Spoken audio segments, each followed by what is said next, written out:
Hello viewers, welcome to Sukanta sir classes.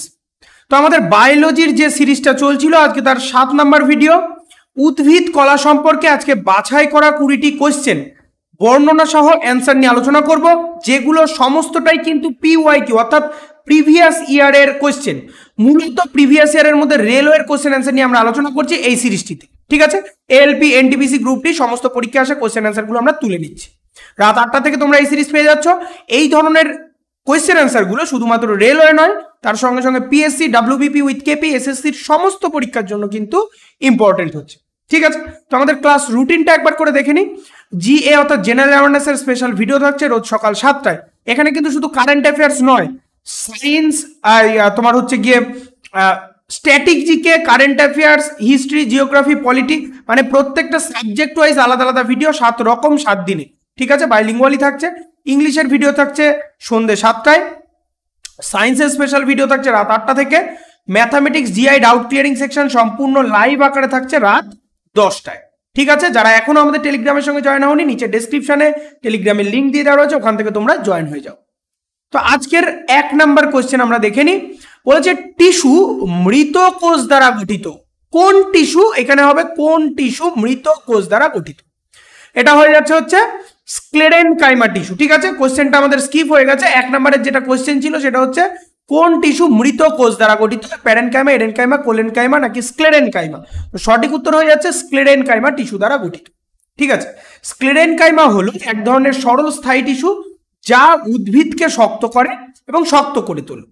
এই tissue কাণ্ডে, ভাস্কিউলার বান্ডিলের কাছে, পাতার শিরায়, বীজ এবং ফলের শক্ত আবরণের মধ্যে থাকে। তার মানে এ হচ্ছে উদ্ভিদের বিভিন্ন জায়গায় শক্তকরণে সাহায্য করে। কোশ্চেন নাম্বার 2 দেখে নাও। দেখো group D RRB group D 2018 সমস্তটাই পরীক্ষা আসা কোশ্চেন তুলে নাও। মরুভূমির উদ্ভিদের এপিডার্মিসের একটি পুরু মোমের আস্তরণ থাকে, সেটা কিসের আস্তরণ? যে পুরু মোমের আস্তরণটা সেটা প্রধানত কিসের আস্তরণ? পেকটিন, সিউটিন, সেলুলোজ নাকি লিগনিন? তো সঠিক উত্তর হয়ে যাচ্ছে সেটা সিউটিনের আবরণ। ঠিক আছে, মরুভূমির উদ্ভিদের এপিডার্মিসে কিউটিনের ঘন মোমের আস্তরণ থাকে। ঠিক আছে, সিউটিন বা এটাকে কিউটিনও বলা হয়। ঠিক আছে, কিউটিন ইংরেজি থেকে বাংলা করলে এক এক বইতে এক এক রকম লেখা থাকে। আস্তরণ থাকে, বাষ্পীভবনের হার কমিয়ে দেয়, মানে উদ্ভিদের জলকে বাষ্পীভূত হতে দেয় না, কারণ উদ্ভিদের শরীরে জলের কম থাকছে এই মরুভূমির উদ্ভিদের ক্ষেত্রে, এবং জলের স্তরকে বজায় রাখতে সাহায্য করে। তার ফলে এটি শুকিয়ে যায় না, গাছটা শুকিয়ে যায় না। কাইটিন গাছের বাইরের আবরণ ঢেকে রাখে এবং জল প্রতিরোধক হিসাবে কাজ করে। ঠিক আছে, 3 নম্বর কোশ্চেন দেখে নাও। যেসব টিস্যু উদ্ভিদে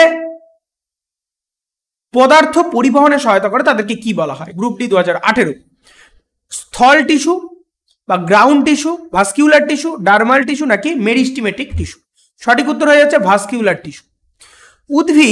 উদ্ভিদের টিস্যু স্থায়ী টিস্যু, সরল টিস্যু এবং জটিল টিস্যু, 3 রকমের টিস্যু। ঠিক আছে, স্থায়ী টিস্যু, সরল টিস্যু এবং জটিল টিস্যু। উদ্ভিদের স্থায়ী টিস্যু হচ্ছে সরল টিস্যু এবং জটিল টিস্যু, এই দুটো ভাগে বিভক্ত। ঠিক আছে, এর মধ্যে এই দুটি অংশ নিয়ে গঠিত, যার মধ্যে সরল টিস্যু খাদ্য তৈরি করে, যান্ত্রিক সহায়তা প্রদান করে, এবং জটিল টিস্যুতে জাইলেম এবং ফ্লোয়েম টিস্যু 2 রকম ভাবে বিভক্ত। অর্থাৎ জটিল টিস্যুর মধ্যে মূলত 2টো ভাগ, একটা হচ্ছে জাইলেম, একটা হচ্ছে ফ্লোয়েম, যাকে ভাস্কিউলার টিস্যুও বলা যায়। এর কাজ হলো উদ্ভিদের অন্যান্য অংশে জল এবং খাদ্য সঞ্চালন করা বা সরবরাহ করা। 4 নম্বর কোশ্চেন দেখে নাও। আরআরবি জেই 2014 বলেছে একটি গাছের বাইরের প্রতিরক্ষামূলক স্তরকে কি বলা হয়? ক্যাম্বিয়াম, মেডুলার রশ্মি, ছাল নাকি রস? তো সঠিক উত্তর হয়ে যাচ্ছে এখানে ছাল। ঠিক আছে, গাছের বাইরের প্রতিরক্ষামূলক স্তর হলো বাকল বা ছাল। রসটি ক্যাম্বিয়াম এবং হার্ড কাঠের মধ্যে অবস্থিত। হার্ড কাঠ বলতে কঠিন শক্ত কাঠের কথা বলা হয়েছে। পিঠটি গাছের কেন্দ্রে অবস্থিত থাকে, যেখানে গাছের খাদ্য সংরক্ষণ করা থাকছে। 5 নম্বর কোশ্চেন দেখো আরআরবি এনটিপিসি 2021 ক্যাসেইন একটি প্রোটিন যা পাওয়া যায় কিসের মধ্যে? মাংস, গাজর, সয়াবিন নাকি দুধে? সঠিক উত্তর হয়ে যাচ্ছে এটা হচ্ছে দুধে পাওয়া যায়। কেসিন বা ক্যাসাইন যাই বলো না কেন, এটা কেসিন বাংলায় হলে কেসিন হয়ে যাচ্ছে। তো কেসিন হলো দুধে পাওয়া এক ধরনের প্রোটিন যা দুধকে সাদা রং করে তোলে। গরুর দুধে প্রায় 80% কেসিন থাকে। দুধ ছাড়াও কেসিন প্রোটিন, দই, পনির শিশু মূত্রের মধ্যে, ঠিক আছে, এটা সূত্র হবে না, এটা শিশু মূত্রের মধ্যে পাওয়া যায়। পাশাপাশি বিভিন্ন খাদ্য তালিকাতেও এই কেসিন প্রোটিনগুলো কিন্তু পাওয়া যায়। 6 নম্বর কোশ্চেন দেখে নাও, নিম্নলিখিত উদ্ভিদগুলির মধ্যে কোনটি একটি বহুমুখী উপাদান যা সমস্ত জীবন্ত প্রাণী এবং আমরা যে জিনিসগুলি ব্যবহার করি তার জন্য ভিত্তি তৈরি করে? কার্বন, অ্যান্টিমনি, বেরিয়াম নাকি কিউরিয়াম? সঠিক উত্তর হয়ে যাচ্ছে option number A, carbon. Carbon, আমরা জানি উদ্ভিদ প্রাণী সমস্ত কিছুর প্রধান উপাদান কিন্তু কার্বন, ঠিক আছে। কার্বন হলো একটি বহুমুখী উপাদান যা সমস্ত জীবন্ত প্রাণীর এবং অনেক জীবন্ত প্রাণীর এবং প্রাণীর মধ্যে থাকছে। আমরা যে অনেক জীবন্ত জিনিস ব্যবহার করি তারও ভিত্তি তৈরি করছে কি? কার্বন দ্বারা।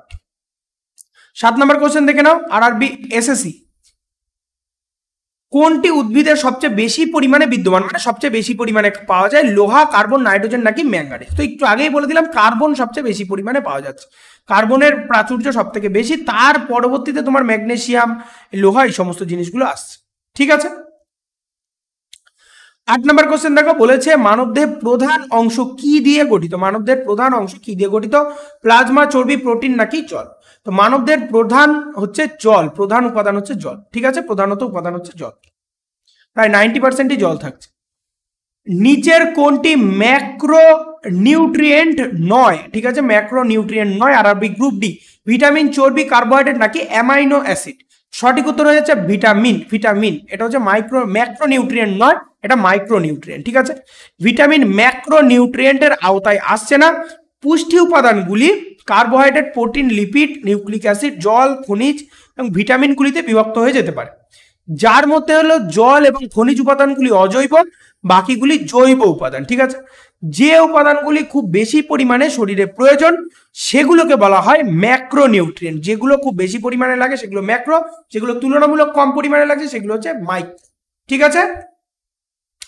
10 নম্বর কোশ্চেন দেখে নাও, এএলপি টেকনিশিয়ান 2018 থেকে এসেছে। ডিএনএ এর একটি অংশ যা একটি প্রোটিনের তথ্য সরবরাহ করে তাকে বলা হয় কি? নিউক্লিয়াস, লাইসোজোম, জিন নাকি ক্রোমোজোম? সঠিক উত্তর হয়ে যাচ্ছে জিন, ঠিক আছে। অ্যাকচুয়ালি জিনের মধ্যেই ডিএনএ থাকে, বাট ডিএনএ দিয়ে জিন গঠন। ডিএনএ হচ্ছে, ডিএনএ এর পুরো নামটা কি? ডি অক্সিরাইবো নিউক্লিক অ্যাসিড, ঠিক আছে।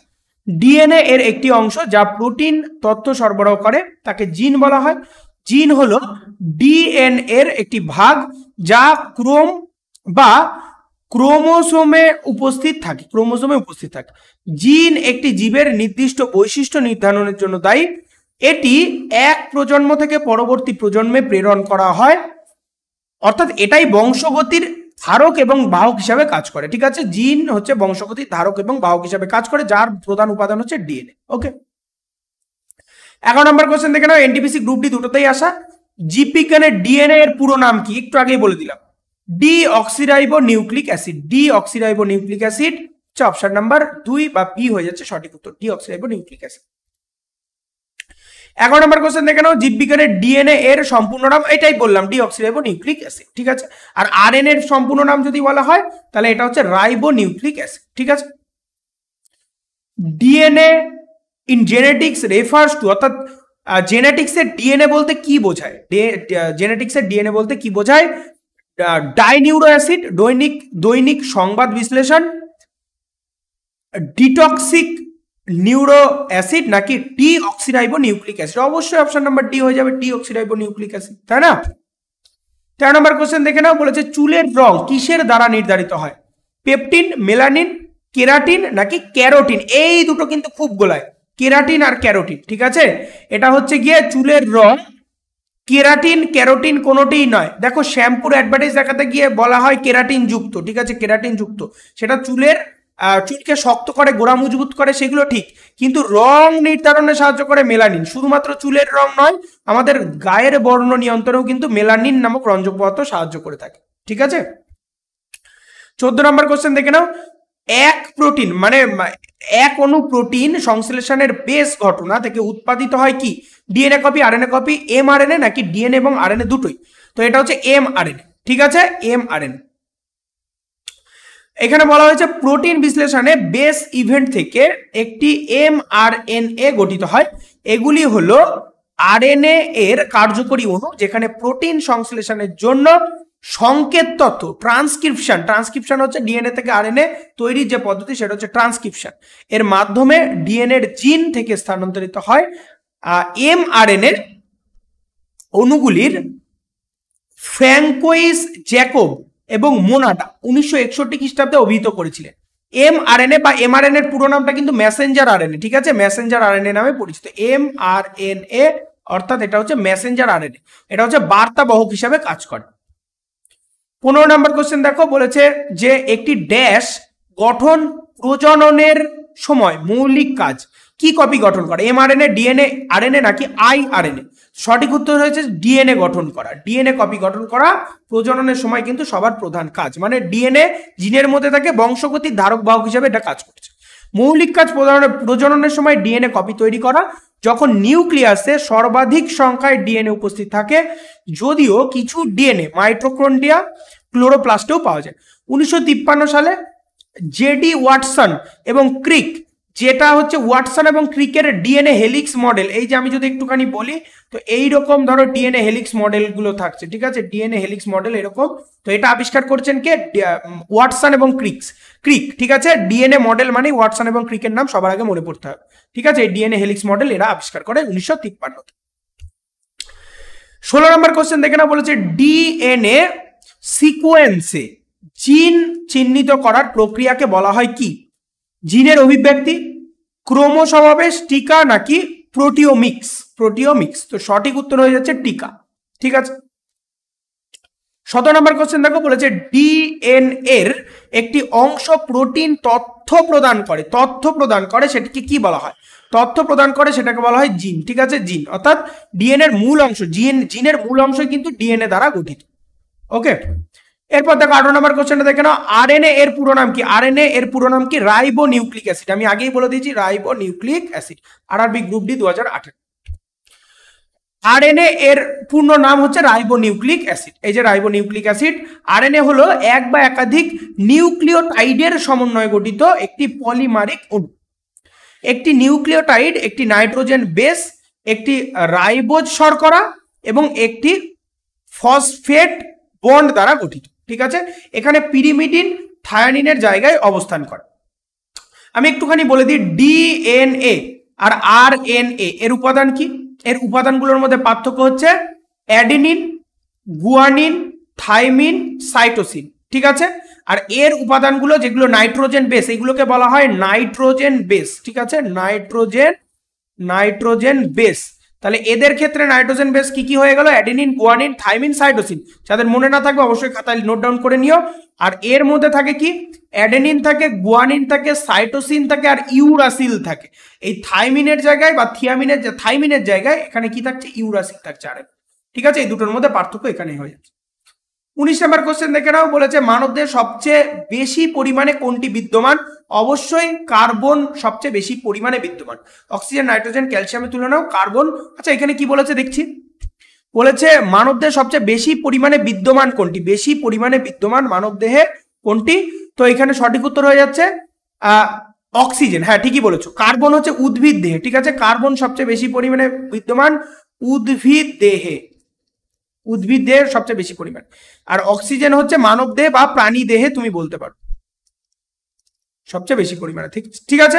মানব দেহে সবচেয়ে বেশি পরিমাণে হচ্ছে অক্সিজেন থাকছে। মানব দেহে 6টি উপাদানের মধ্যে অক্সিজেনের পরিমাণ 65%, অন্যান্য উপাদানের মধ্যে অক্সিজেনের পরেই কার্বন আসছে 18%, হাইড্রোজেন 10%, নাইট্রোজেন 3%, ক্যালসিয়াম 2%, ফসফরাস 1%। বাদ বাকি মৌলিক উপাদান এর থেকেও কম পরিমাণে থাকছে। আজকের শেষ কোশ্চেন দেখে নাও, প্রোটিন একটি অবিচ্ছেদ্য অংশ কার? অ্যান্টিবডি, কোষের ঝিল্লি, এনজাইম নাকি উপরের সবগুলি? সঠিক উত্তর হয়ে যাচ্ছে উপরের সবগুলি। প্রোটিন হলো অ্যান্টিবডি, এনজাইম, কোষের ঝিল্লি, এই সবগুলোরই একটি অবিচ্ছেদ্য অংশ হিসাবে কাজ করছে, ঠিক আছে। তো এই ছিল আজকের 20টা কোশ্চেন। এরপর আবার আমরা আসছি রেগুলার রাত 8টায় তোমাদের এই ধরনের সায়েন্সের স্পেশাল ভিডিও নিয়ে, ঠিক আছে।